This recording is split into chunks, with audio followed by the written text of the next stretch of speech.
And welcome back, everybody, to the California Small Farm Conference. My name is Evan Wigg. I'm with Community Alliance for Family Farmers, and we are excited to have you here for this morning's workshop. If you are looking for farming in climate extremes, stories of resilience and adaptation, you are in the right place. We've got a wonderful panel of farmers on this really important topic, and we're really grateful for all of you for coming out, sharing your time, perspective, and knowledge with today's attendees. I want to encourage everybody over the course of today's workshop to use the functions down at the bottom of your screen. You'll see a chat as well as a Q&A feature, opportunity to ask questions of today's panelists, comments, share resources, or even just introduce yourselves. Today's workshop is being recorded, and we'll share the recording with attendees after the conference. And without further ado, I'm going to go ahead and pass it on. Enjoy the rest of the workshop and this year's conference. We'll see you soon. Thanks, Evan. Hi, everybody. Welcome. So excited to have you here today. Just want to invite you to introduce yourselves in the chat and where you're located. And as Evan mentioned, the session today is Farming in Climate Extremes, Stories of Resilience and Adaptation. My name is Emily Ayala. I'm CAF's Ecological Farming Program Manager.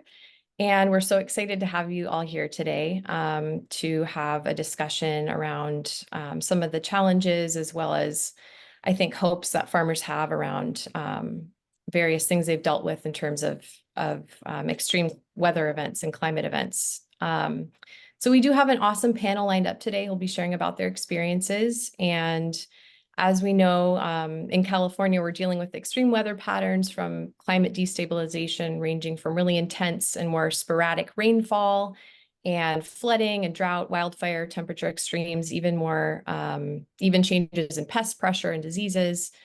And this is all part of farming in California nowadays. And so adapting is especially vital. And so, of course, this can be a heavy topic, but I think it's also really important to focus on the farmer's ability to adapt in the face of these really difficult conditions and think about the immense power of community as well. And so today we'll be hearing from several farmers around the state about, what impacts they've seen from these so-called climate extremes, as well as how they've responded and their strategies to build greater resilience.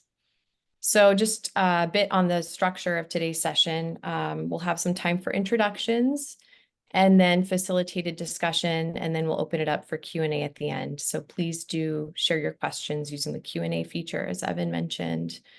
And with that, I'd like to invite our panelists to introduce themselves. So I think we'll just go around. Aaron, if you want to go ahead first and just tell us a bit about where you're based, what your main crops and livestock are, and then any other kind of key background information about your farm that you'd like to share. Hi, thanks for having me. My name's Aaron Kern. I'm with Kern Family Farm. We live in a town or outside of town called North Fork, which is in the Sierra Nevada foothills, mountainous areas in Madera County. We have an 80-acre piece of land that we farm on about 15 acres of. We also rotationally graze our herd of goats along the whole acreage and within our neighborhood beyond us. We have a small retail store / co-op where we broker other farms' produce and are kind of a food hub for our kind of food deserty town, as well as we run a school garden in our local elementary school. Yeah. Thanks, Aaron. Javier, do you want to go ahead and share next? Could you share, where you're based, what your main crops are, and then any other kind of key background information? Oh, you're on mute, Javier.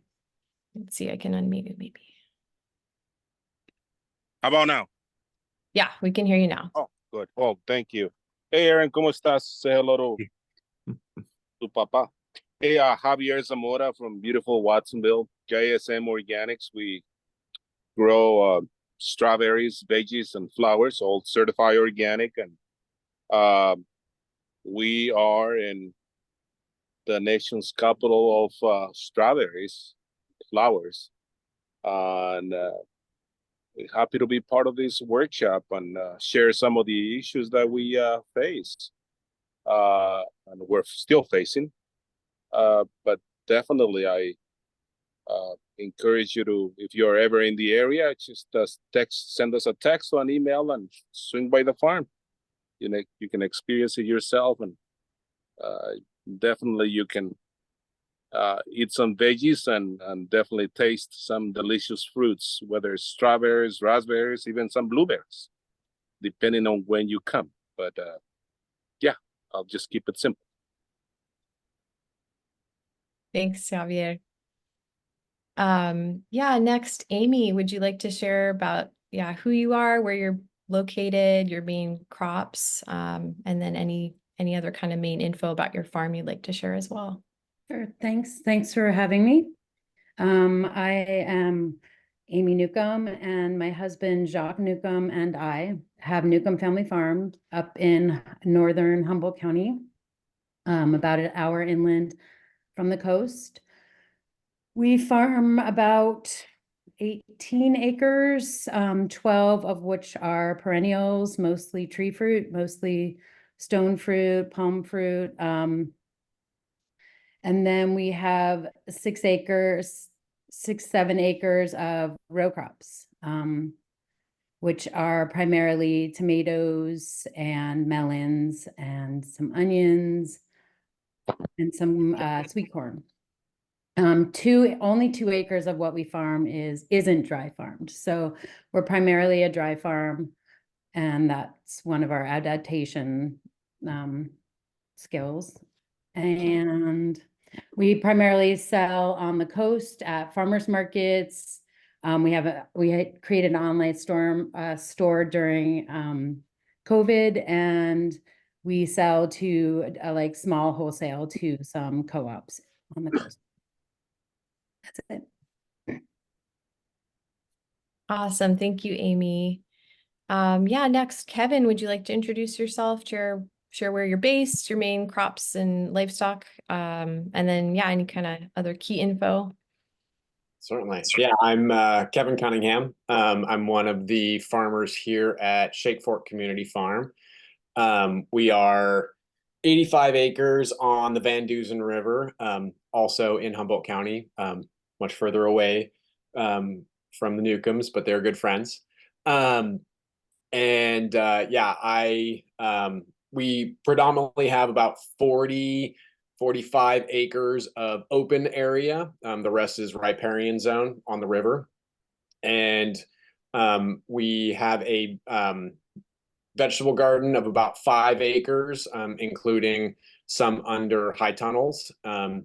We do a CSA, we have vegetable CSA. We also sell at the local markets here in Humboldt. And a little bit of wholesale, not very much. The remaining of our 40 acres or so, we rotationally graze with a small herd of cattle, and we also run pastured poultry. We do egg layers, and we run probably about 1,500 broilers a year, as well as a round of Thanksgiving turkeys that we do in a rotational system, all on our pasture ground. The other main thing that kind of sets us apart is I do a good amount of our farming with draft cattle power. So I have currently 7 individual oxen in the barn, basically 3 teams and a spare of varying ages. And it's one of the things that we have learned to adapt with in the vegetable garden, as well as our pasture, rotational pasture management. And so that's Shake Fork Community Farm. Thank you, Kevin. And thank you everybody so much for sharing. We're so thankful to have you all here today. And I think we'll just kind of dive into things with some questions. I'll start with Aaron. We wanted to hear about, if you could tell us a bit about your experience with the 2020 creek fire that impacted the farm, and just share maybe about, the damage that you saw at the farm, as well as ways that you were able to recover. That would be great to hear about. And I'm going to go ahead and share I'll share my screen and share some photos that Aaron had wanted to share with us as well. One moment.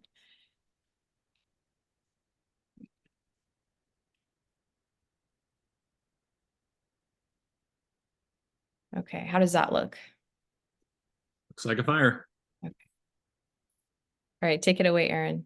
All right, well, everyone here in California, whether you have fires or not near you, we all know quite a bit about them, especially the last decade or two, whether it's fire or smoke. We all have experienced something. We live in the Sierra Nevadas, like I mentioned earlier, and that's, fire country 101. There's a very large historical context to this that I don't think I quite have time to get into. I hope that some of you know more about this and can look that up. But in short, fire belongs in the landscape. We live in a fire ecology, but things have gone quite astray with the last 120 odd years of forest management / mismanagement. So it's kind of led to the creation of an overstocked, overdried forest that then on top of that, climate change has made drier and warmer. So in 2020, the Creek Fire happened, and at the time, it was the largest single point ignition fire in California history. Of course, its record was beaten the very next year by another one up north, but it started in September for us, and it had one of the fastest growth rates of any fire, about 40,000 acres in one day. It also had the largest spot fire leap, which was about 20 miles. You saw that in the previous picture.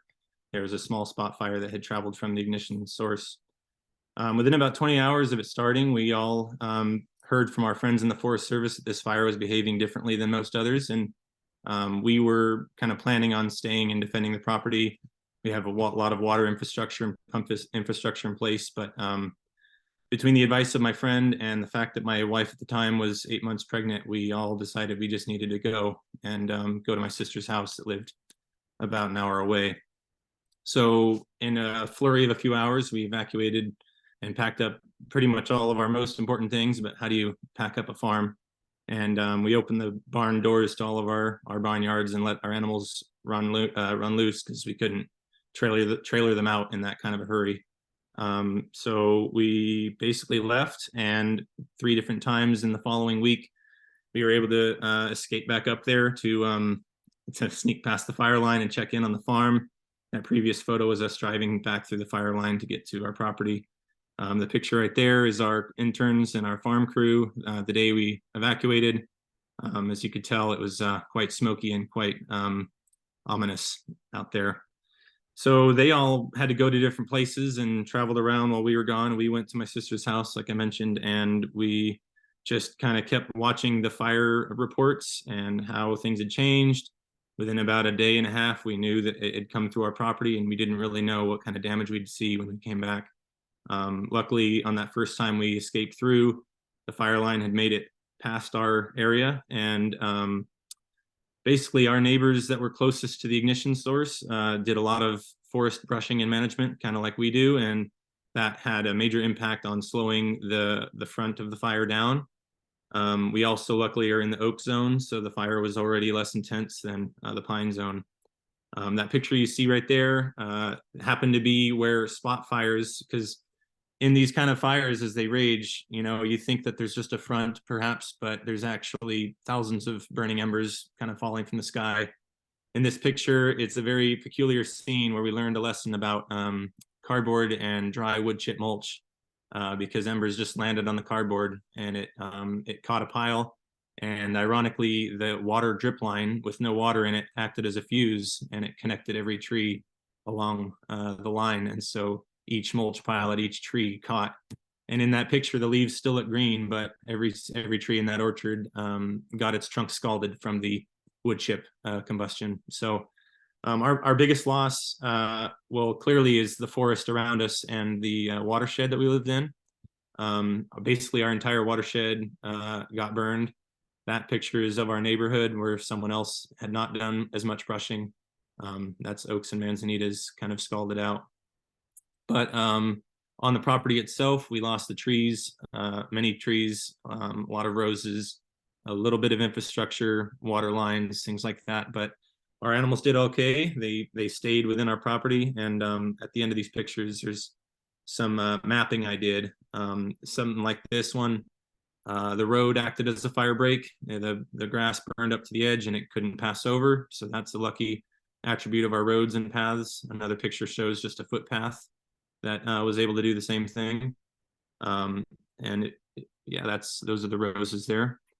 And then if you move along to some of the pictures, that's, well, so while we were gone, no one was around to sprinkle our germination house.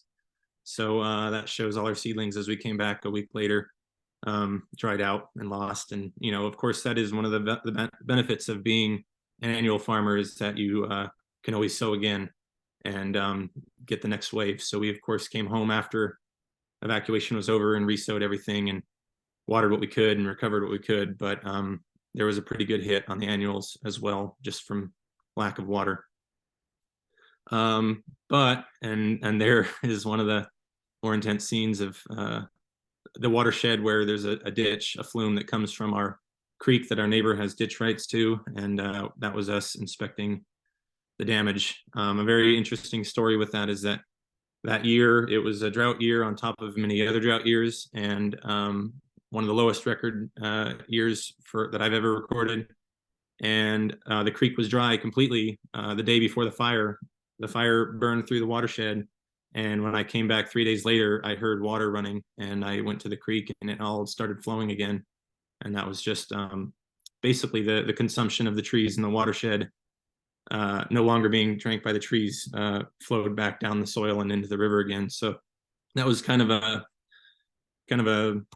bit of an irony, a bit of a silver lining, an interesting side effect we saw with fires. But that's another long story.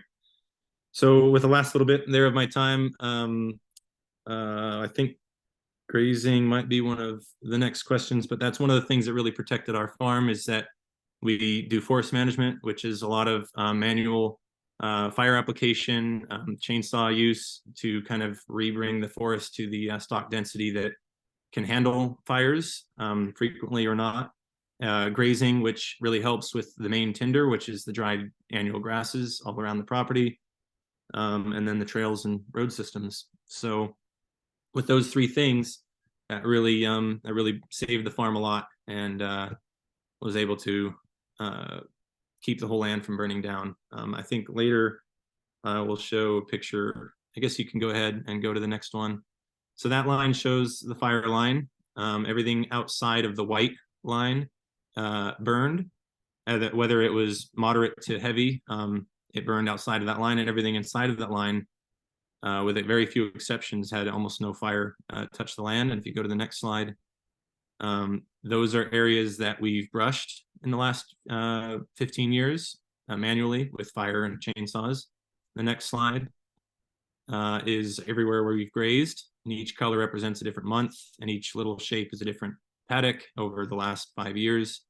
And so you go to the final slide, and it shows the overlay basically of how grazing and brushing has basically defended our property in that fire. So I climbed a mountain a month after it, and I looked down on the property. You could just see green lines that basically matched property lines where people were doing something to kind of prepare their land and their homes for fire, and then, you know, black and white everywhere else. So it was a very powerful story of how we can become resilient to it, and the power of fire itself.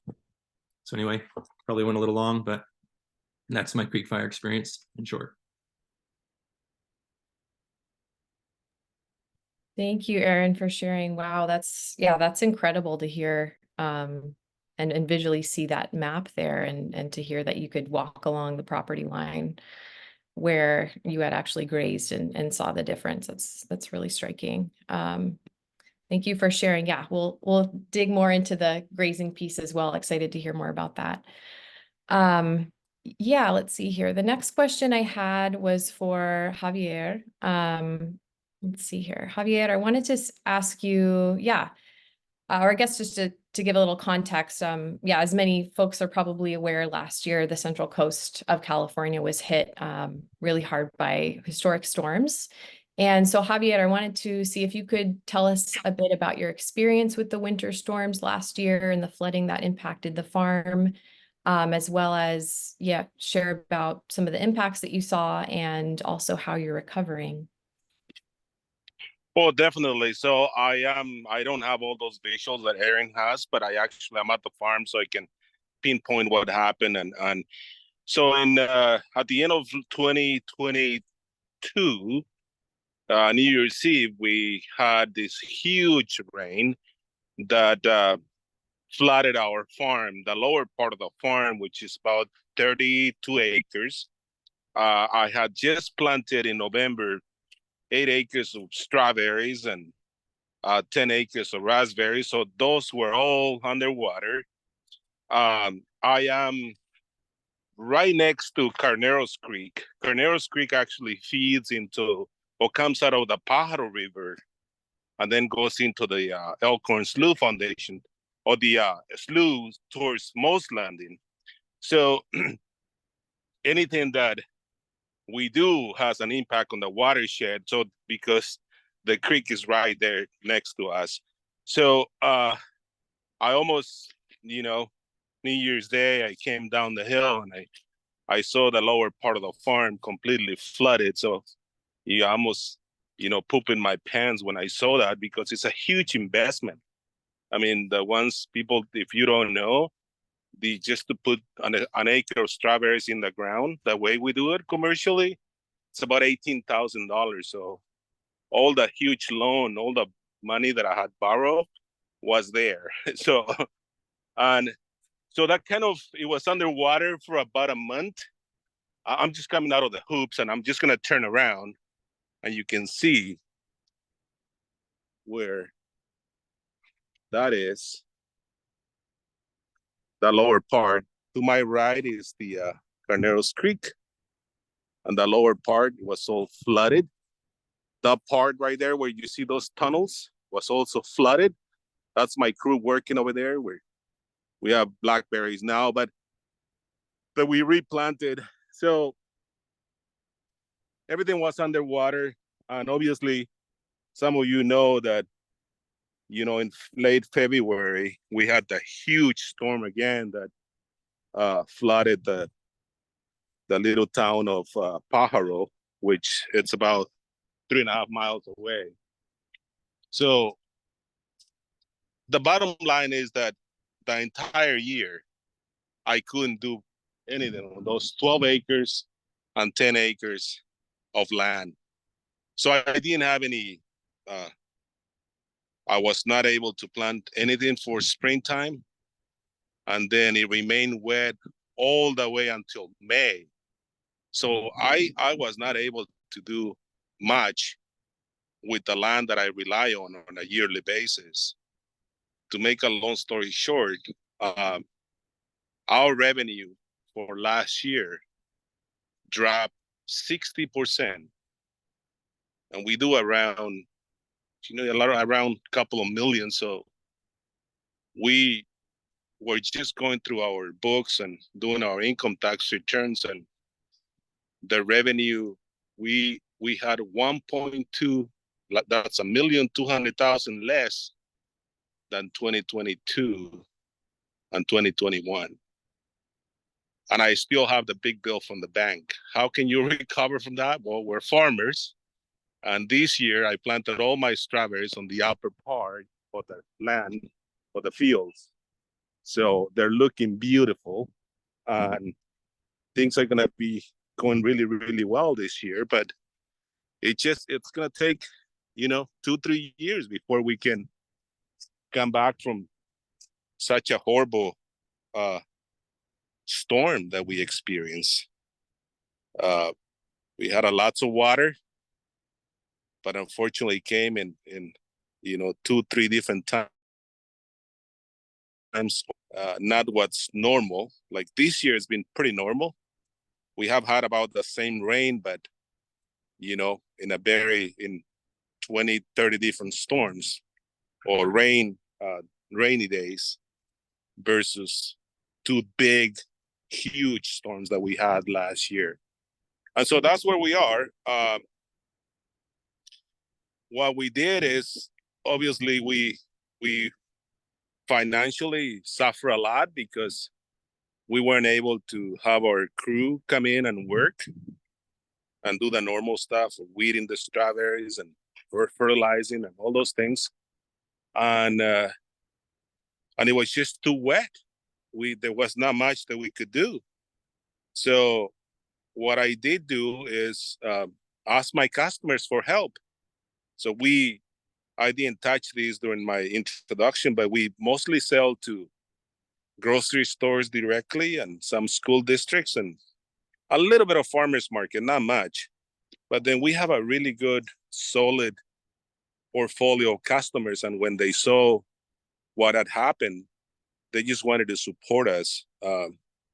We opened up a GoFundMe and people started sending, $50, $100, $200. So we ended up, probably, I would say we probably got to a little over $30,000. That helped us a lot. That helped us, keep our workforce fed, because, some of them, unfortunately, they don't qualify for the unemployment and all that sort of thing. So it was a big challenge. It was a big, big challenge. So Mother Nature, it's beautiful, but it can definitely send us some really, really heavy challenges that sets us back a little bit. And in this case, I think about 2 years, 2 to 3 years will take for us to come back alive. We're still here. I wouldn't do anything else. This is my life, and we have a very good, solid community support, and so that made it a lot easier for us to overcome these rains and these heavy challenges.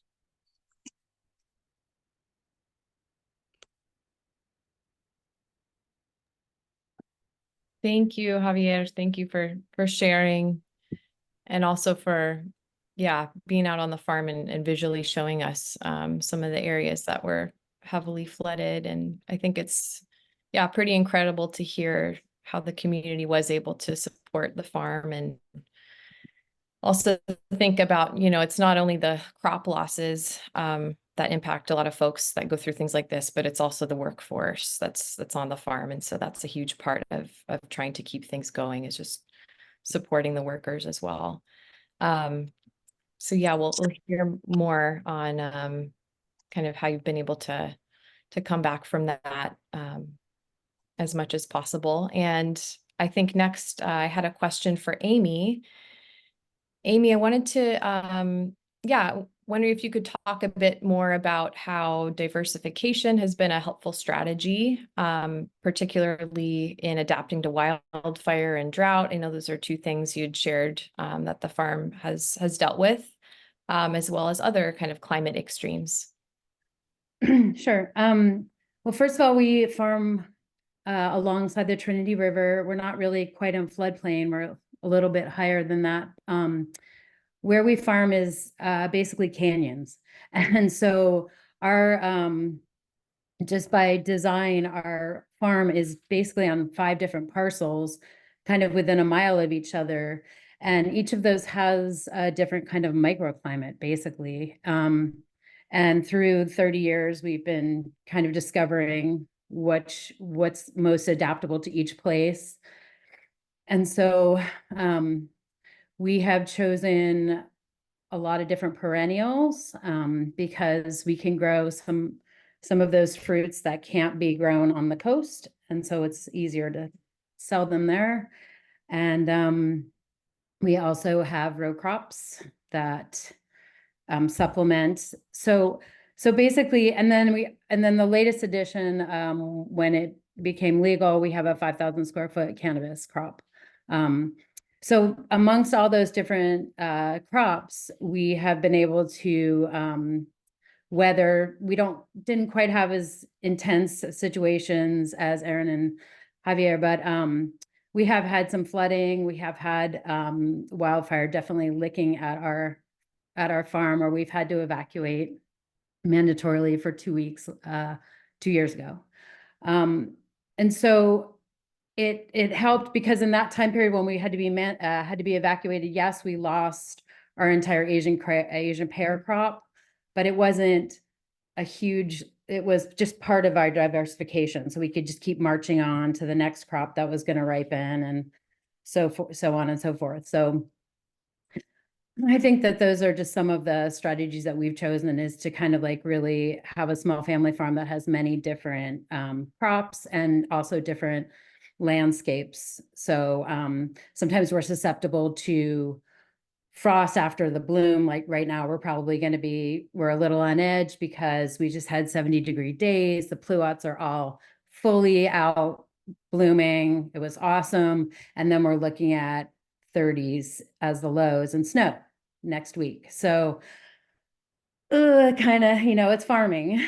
But we lost our whole pluot crop last year because we never had days over 60 degrees when they were in full bloom, and so they never got pollinated. But we had a great peach crop. So we kind of like weave in all of these different crops and just hope for the best, and usually it works out. Thanks, Amy. Yeah, that sounds like it's can be a really helpful kind of practical strategy as well. Kevin, I wanted to ask you next, if you could share a bit about, the farm's kind of evolution, how the farm has changed over the years, as you've experienced drought and flood, and specifically some of the decisions around changing cropping systems, and tillage. And yeah, I know we had a conversation kind of about just the evolution of the farm and how you've changed management, and would love to hear about that. Yeah, certainly. So both drought and flood, kind of as the theme goes, has impacted our farm, and kind of changed the decisions of how and what we are doing over the course of the years. I think our story starts in when we started this farm. Currently, we're doing 5 acres of mostly CSA mixed vegetable farming.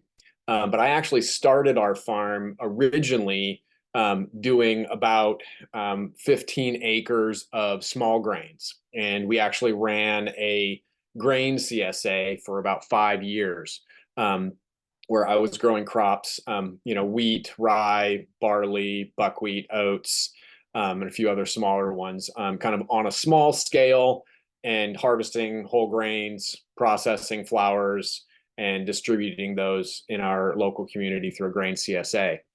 I actually started it on leased land, and then moved to this particular property in 2009, and we continued to run it here, and actually farmed a good amount of our ground at that time. And then it was, I think 2014 was kind of our peak drought year. That's the year that I remember. We're right between the Van Dusen River and Cummings Creek, we're right at the kind of confluence of those two watersheds.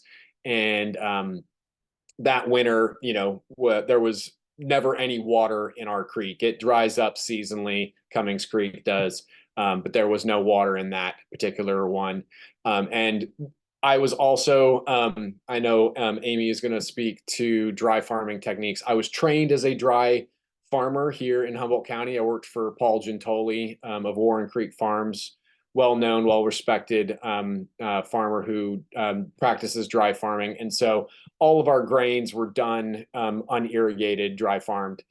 And that year, and probably the year before, we started having some severe losses, crop failures, things that were impacted because we weren't using any irrigation on our crops. And then in 2015, we had a major flooding event where the creek actually busted out of its banks, came and basically rerouted directed flow through our farm.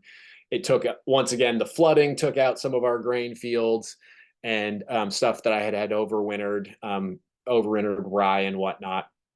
And so that kind of coupled with some of the other marketing and other decisions kind of changed the way we kind of we pivoted a little bit, and we stopped growing grain.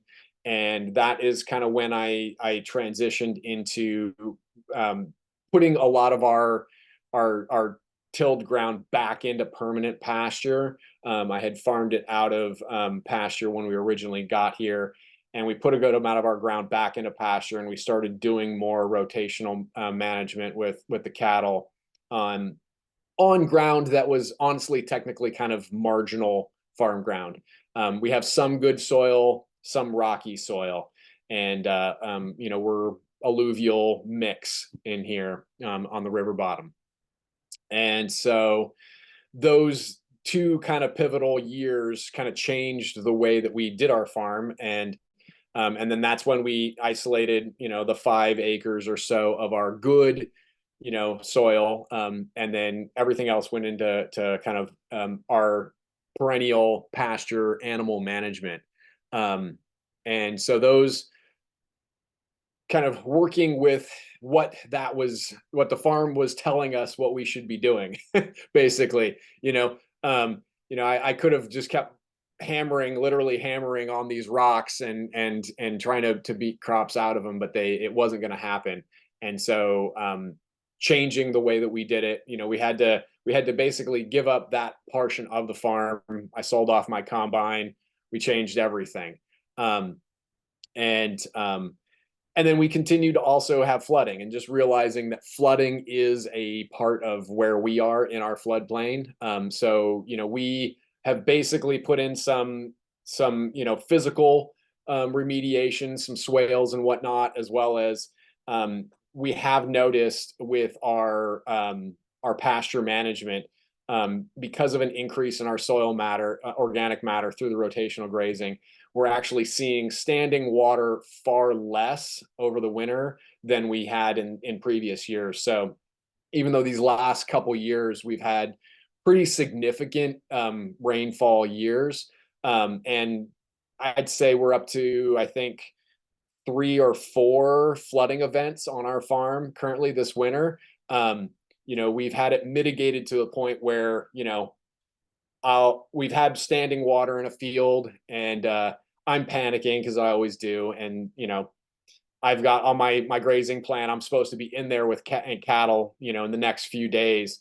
And I don't know if I will be able to, but, 3 days later, that, if we get a little bit of sunshine, boom, we can go back in, and I've been able to regraze those fields that were currently like completely underwater after a quick dry out. And that's something that we've seen improved over the years, just through that kind of animal management. So that's basically been our experience. We've diversified, we've kind of pivoted, we've done all those things that have helped us adapt to that, to the nature of mainly flood. We have drier years here, but we also mainly experience inundation on a regular basis.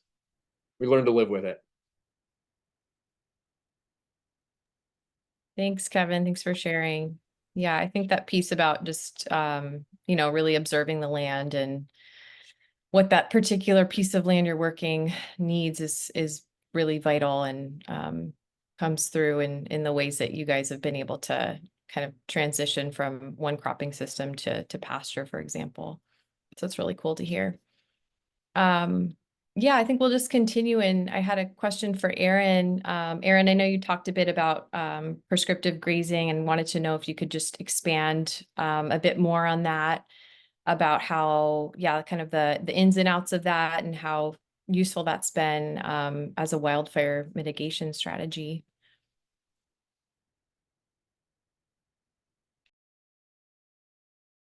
You're on mute, Aaron. Let me see. I think you'll have to unmute yourself. Can you hear me now?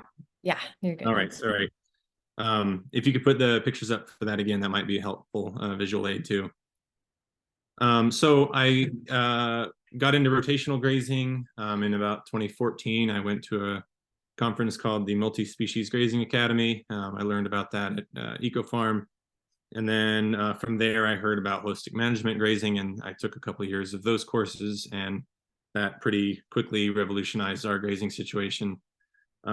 We have had goats for 20 or 30 years, and a big part why we didn't do rotational grazing is we just kind of assumed that, oh, electric fence grazing is a little silly and a fire ecology will start a fire somehow. It's just not worth the risk. And we were naive to not know any better until I took these classes and realized there's this thing called low impedance electrical energizers, which just basically means that the power comes out in too fast of bursts to create heat on a piece of grass to actually combust it. So as soon as I learned I could do that, it was green lights for us to graze all over the property. Just prior to that, we had a few metal permanent infrastructure paddocks, and we quickly realized we didn't want our property to be a large checkerboard of permanent fence lines, especially in a forest where trees are falling on them all the time. So the electric fence thing really was the way to go. We had goats already, just kind of out of our biome. We found that goats were the best creatures to have on our landscape. Very mountainous and hilly, rocky. We also prefer that they graze and browse because we kind of want equal impact on our grasses and on our branches. The cattle do some browsing and the sheep do some, but the goats are pretty good at doing both for our situation, especially with our oak leaves. So if you can go forward to the slide with the pictures of the paddocks that we did, I can explain further. There's some just in our fields. We did some experimenting with cover crop termination with goats. It worked pretty well, but specifically in mature orchards, we had some young trees that they immediately went to girdling the trunks because they were just too succulent looking. So we learned our lesson very quickly there. But in an annual field, I think the next picture shows that where we just put the fence line on a field of cover crop, and it was a great way to terminate it and to add manure and kind of upcycle all in one quick go. So anyway, to the next one, or maybe two after that. That's the fire line. Two more after that. That's the brushing. So that one, that kind of shows the pattern in which we graze. One of the things with rotational grazing is to do biological monitoring and observe your landscape and make sure you're not obviously causing any harm, that you're doing more good. Part of that, you see the colors mixing a lot, is because part of the intention is to not graze the same piece of land the same time of year after year, because let's say there's a specific flower or tree that blooms in May. If you graze there every year, each May, then you're going to eventually lose that population, similar to, bird eggs or other things like that. So by planning with mapping through the holistic management process, we've been able to kind of establish where we go which time of year and not repeat that pattern every year. So we have a barnyard that is in one of the areas that doesn't look like it's been grazed. It's because it's just constantly their holding pen area. And that from there, we are also a dairy, so they have to go to bed there at night. They don't stay at night in their pastures because we have a milking operation. So every morning our crew or I run them to each one of these paddocks, and every evening they run back. So what we found with the goats is, I didn't put a picture of this on the slide, but they have a really great way of eliminating or browsing the leaves up to about the 7 or 8 foot range. And for multiple years in a row, you'll start seeing the trees looking like they've been trimmed up to the 8 foot line, especially on the larger trees.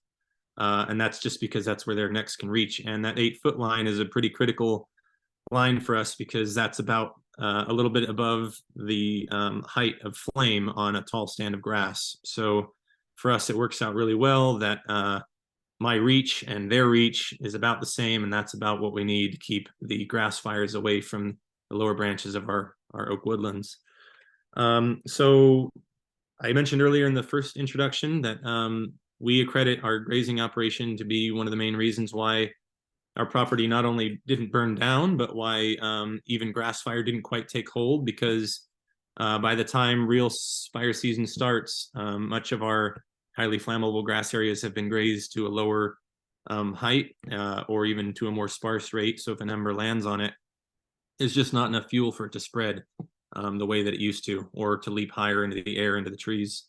So they kind of are weed eaters and are brushers, and it's been a really incredible experience to see. And although it's a pain in the neck when they escape or knock your fence down, or you have to buy new fence lines, when you stand on the mountain and you see the property survived, you kind of realize that might be one of the main benefits of having them around. So I'll keep it there because I know we're going a little late on time. So grazing has really helped our operation from fire.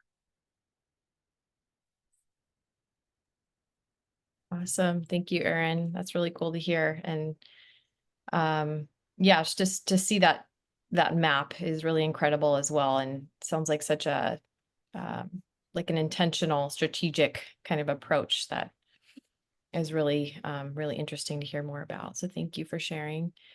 Yeah, next I wanted to, well, actually, a reminder, just want to invite folks to go ahead, and if you have any questions for our panelists, feel free to drop those in the Q&A, and we'll have some time at the end to address those as well. And yeah, Javier, I wanted to ask you as well. Let's see. I know you shared, yeah, about the community support, which is really awesome to hear. I wanted to know if you could share a bit more about the sustainable farming practices that you use on the farm, and how those have helped kind of withstand any difficult climate or weather conditions, or just largely kind of talk about soil health practices that you use on the farm, and if you've seen those create more resilience on your operation. Well, definitely. We are very diversified. I mean, strawberries and blackberries and raspberries are definitely the money makers, if you will, but doesn't, when you are certified organic and you rely heavily on rotating the land, otherwise you're going to face some really heavy challenges ruining your soil. We rotate incredibly good. You are seeing these patch of strawberries, by the way. There's a few strawberries already, which is a blessing. Sorry, I know you guys cannot join it, but enjoy it. But maybe if you come to see me, you will. But we rely heavily on rotating. After strawberries, we do broccoli, mostly broccoli or broccolini. Sometimes we do onions or leeks.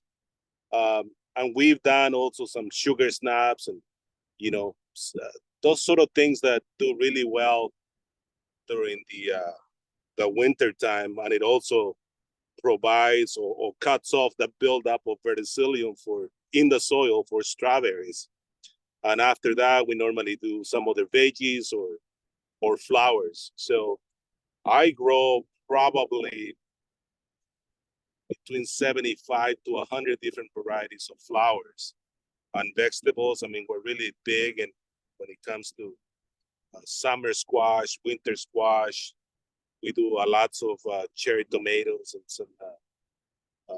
some other varieties of tomatoes as well, like early girls, and a little bit of beef steaks. But we do a lot of green beans.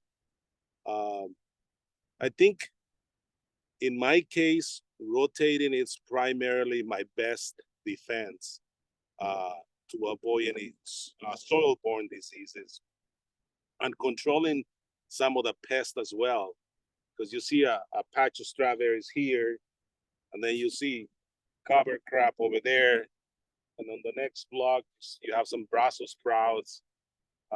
Then you have some tunnels where we have, from strawberries to carrots, onions, ranunculus, anemones, dahlias. We have lettuces and flowers between our blackberries inside the high tunnels. We intercrop between our raspberries and blackberries. When they're not producing, we do, it's just a big variety of flowers, veggies. So that helps you again with the controlling the percentage of soil-borne diseases. And it also increases organic matter because you keep rotating and you keep incorporating things in the soil. I have some areas of the farm that we have done a demonstration plot with the help of CDFA and some scientists from the California Marine Sanctuary and universities like Santa Cruz and Davis and Monterey Bay. And we've seen an increase in organic matter. I have an area that it has gone from 3 to 5% in almost 3 years by incorporating cover crops and rotating different crops during the year.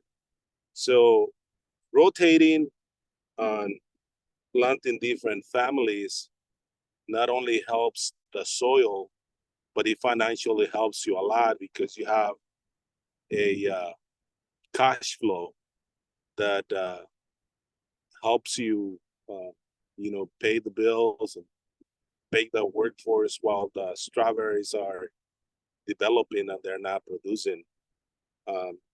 So I guess for many of us that are very diversified or specialty crop growers, especially or certified organic and organic, diversification, it's kind of like our insurance policy to stay in business because the actual insurance policies are not being really helpful these days, if you know what I mean. Still waiting for them to decide whether they'll cover some of the losses or not. But it's insurance companies. So yeah.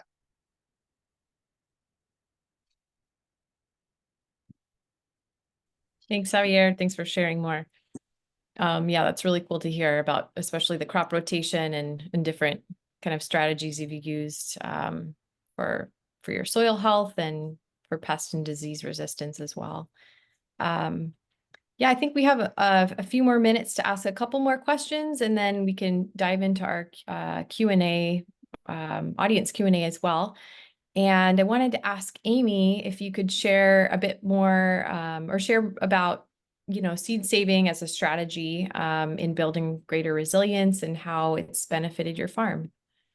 Okay, so we primarily save all the seed that we grow in our row crop section. Tomatoes, melons, not sweet corn. Sweet corn's a tough one to find a good organic seed, open pollinated. And let's see, we started we've always been doing it. I guess Jacques and I have both had our training through very holistic teachers, that it's always been a part of our learning process is to save seed. So we when we joined forces, we were doing that and we upped it a lot. We were growing quite a bit of onions in the early 2000s. And we one time went to go order some Walla Walla seed and there was none to be found in any of the seed catalogs. And it was kind of a really big wake up call for us. It was kind of scary, like, what? We can't grow Wallas?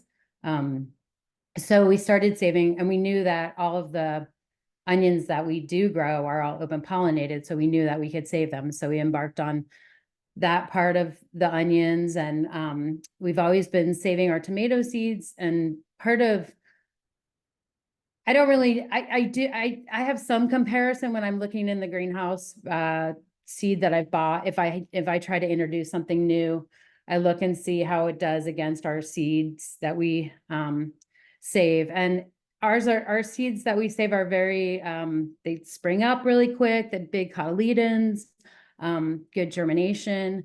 One of the nice things about saving your own seed to develop like strong plants is you can sow more and then thin out ones that are not as healthy. So you're kind of doing that selection starting from the very time when you're germinating the seed. And then when you go into the field to collect the tomatoes, for example, that you want to use, you're saying like, oh, I wouldn't harvest from that plant. These are looking really good. I'll go over here. And so that seed companies don't do that for you, because they're more profit driven, where we're driven for quality.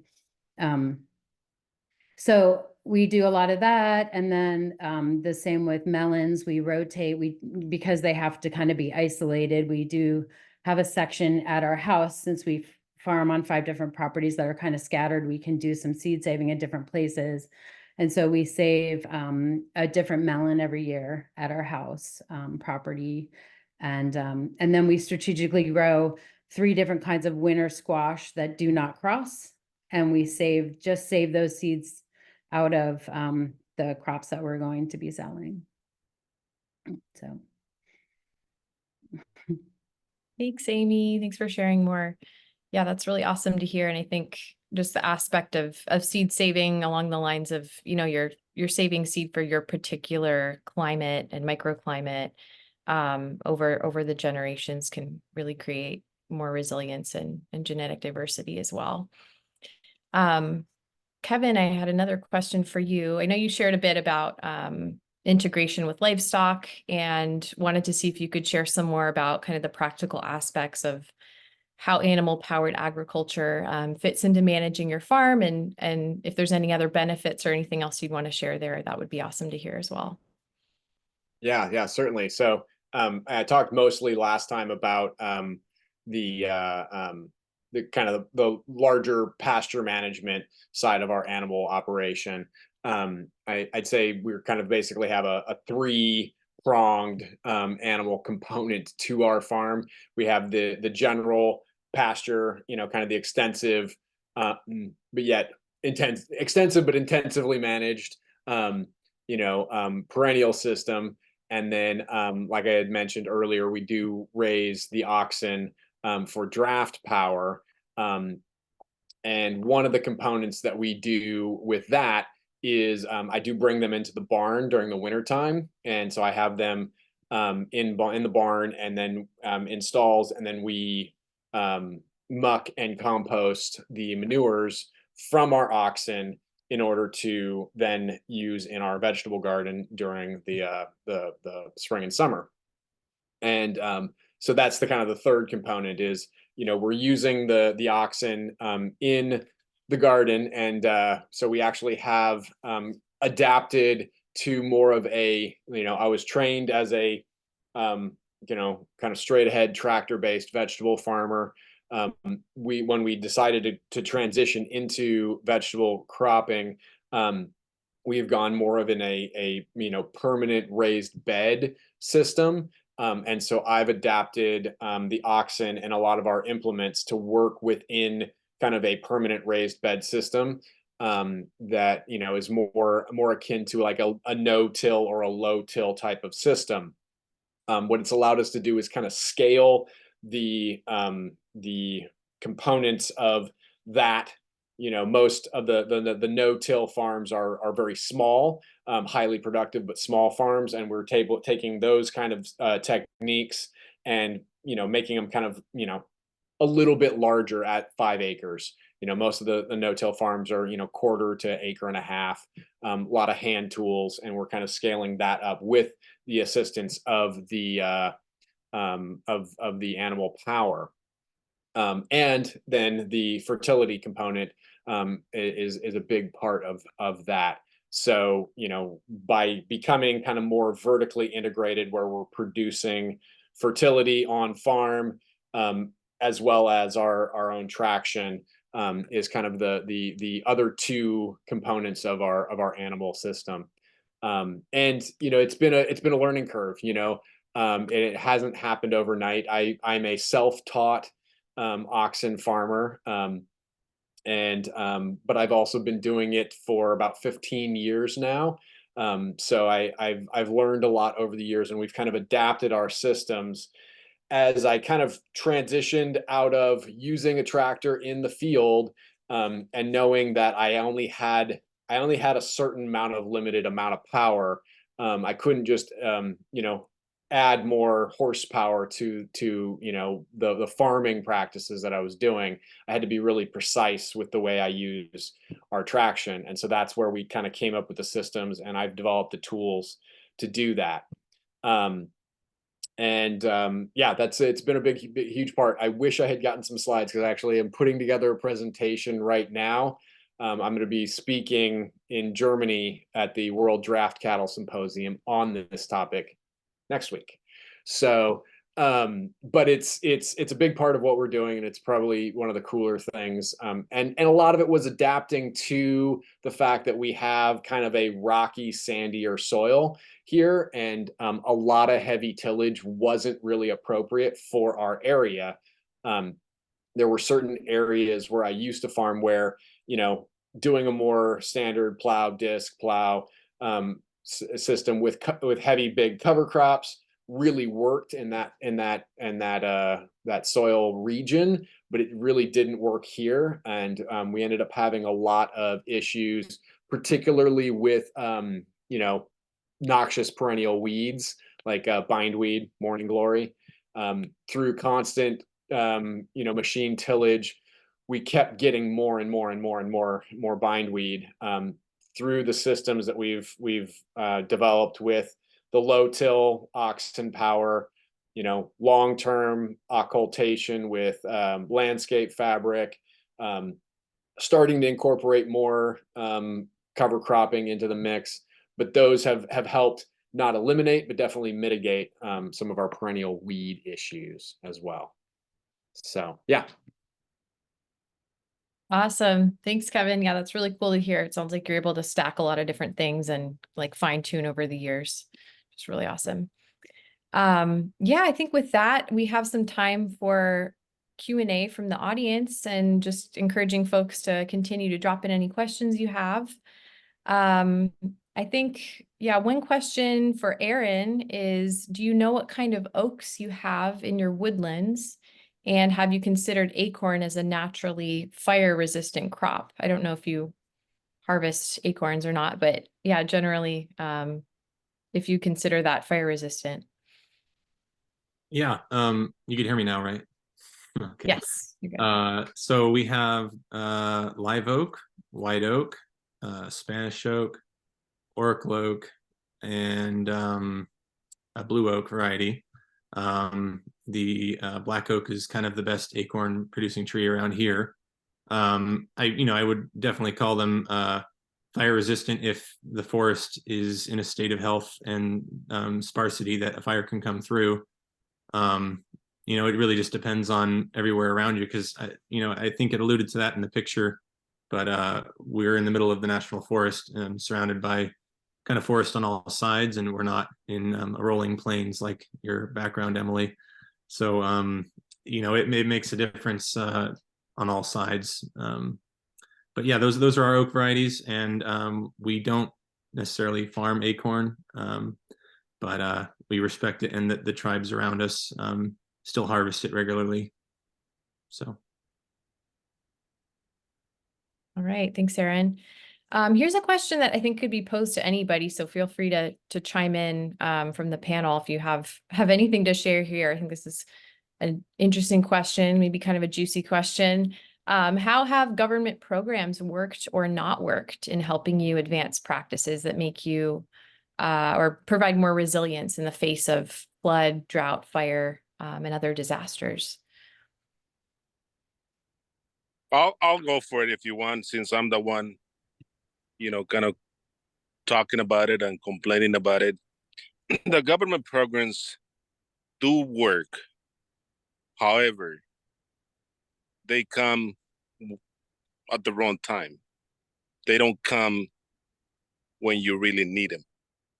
And I'll just I'll share a good example. I mean, we got flooded December last year. Got flooded again, March. Right after March, they knew that we had completely lost our crop. But you still have to wait until the end of the season, which is kind of like September 30th. And then that's when the process of you applying for NAP coverage begins. So you go through that process. To this day, they know what we lost, but they haven't paid a single penny. They haven't. So now there's a bunch of other, emergency relief that hasn't come. There's only one payment that we got, and that's just to help us. It's called the ECP, like to put the land back into production. But that's just a tiny little check compared to a big check of, not so big, but it could potentially, the losses that we had could potentially help us pay off the loans that we took to put our crops in the ground. So again, government programs on NAP insurance, I have not seen through my 13-year in production. I haven't seen a single payment because there hasn't been a huge loss like we did last year. So I'm yet to wait. I'm waiting for see whether it's going to work or not. But again, the other programs that are available do come, but it just takes a long time for them to come into fruition. And so therefore you find yourself as a small family farm in a huge disadvantage because you just don't have the money to make ends meet. That's as much as I can say about that. Yeah, thank you, Javier, for that honest take on it. I think, yeah, we hear quite a lot that there's such a dire need for quick funds that can be, dispersed and received by farmers quickly, and it can be really tough to find that, of course. Yeah, another question, really wanted to touch on dry farming a bit, and I wanted to know, Amy, if you could touch a bit on, how dry farming has worked in your operation, as well as minimal irrigation, how that's been beneficial amongst, conditions like drought. Yeah, so our trees are all dry farmed. They never receive any water, even at planting time. A lot of research and work has been done by my husband. It's about, we're not really on a floodplain, so it's a little bit trickier to dry farm a little as far away from the river as we are, but he's kind of a guru in that way. One of the big things that we do is we choose the rootstock. We have a certain rootstock that we prefer for our fruit trees that has a really deep taproot. So that's one of the things. And then it's hard to talk about it. It was because Jacques is the kind of the dry farming. It's all about watching your soils and planting at the right time, at the right moisture level. He'll do things like hilling up, make these huge mounds for our melon crop that we won't plant into for a month or so, but that kind of preserves the moisture. And then when we get into it, it's still there. And it's basically the seeds taproot following the moisture down and growing that way. And let's see, we kind of minimally water because we didn't have the advantage of doing big overhead sprinklers. First we were on a spring, but then we're now on a municipal water system for our row crops. And then we just didn't have the pressure to do any of the kind of that overhead watering. So it's always been drip. So we've learned those techniques and adapted along the way to make that work. Our tomatoes actually have, they're buried underground right at the root system for our drip for our tomatoes, and they're only watered once a week, 2 hours a week, very minimally. So, yeah. Awesome. Thank you, Amy. I think we have time for maybe 1 or 2 more questions. And another question that came up for Aaron is, how much do you incorporate this type of mapping into your grazing plan? And how did you get started with mapping? Well, the mapping, kind of the Google Earth mapping, which is kind of the program that I use these days. It came to me from the holistic management courses that I've taken. If anybody's interested in getting involved in rotational grazing, I would definitely recommend one of those two programs I took, which is the Multi-Species Grazing Academy, or just look up anything about Holistic Management International. Very good resource out there, a lot of research done on it, kind of in all different biomes. So definitely something to look into. The specific mapping on Google Earth that I'm doing is somewhat self-taught, and I use it a lot for planning future pastures based on where I've been in the past. So I don't draw anything that hasn't been done. It's only what has been. And so then that gives me, and I color code based on the month, like I mentioned. So that helps me not repeat pastures in different times a year. But I think that could be considered the quick version of the answer. So maybe we could fit another one in for someone else. Thanks, Aaron. Yeah, I think one last question that feel free, anyone, to answer this one. It's, when diversifying, how do you keep up with all of the seeding, ordering, planting, and maintenance? I feel like I'm always missing my window. Any good resources for wholesale plugs for fruit and veg?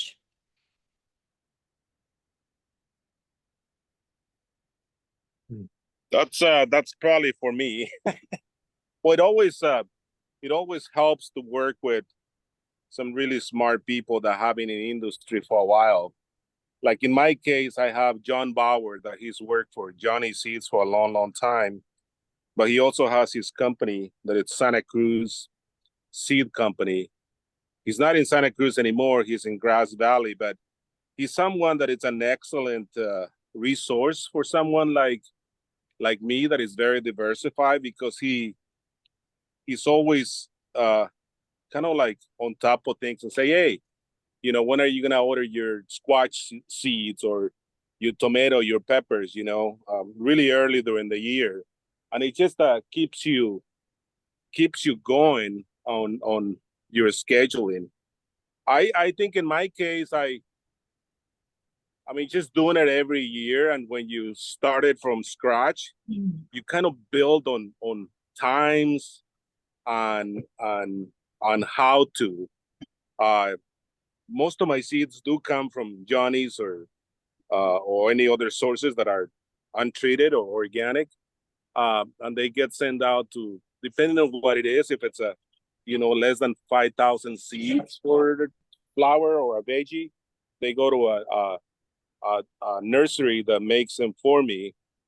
Or if it's 20, 30, 50,000, if it's celery or Brussels sprouts, something like that, it goes to a bigger company, such like Head Start Nursery and growers, transplant, and that sort of thing. So I think it's as simple as keeping a little spreadsheet on how you do it. I mean, you kids are so good with technology. I mean, I was just looking at the mapping for grazing. I mean, that's just beautiful. That's incredible. I mean, you can, if you have the time, if you have the knowledge to utilize some of the technology available, that is great.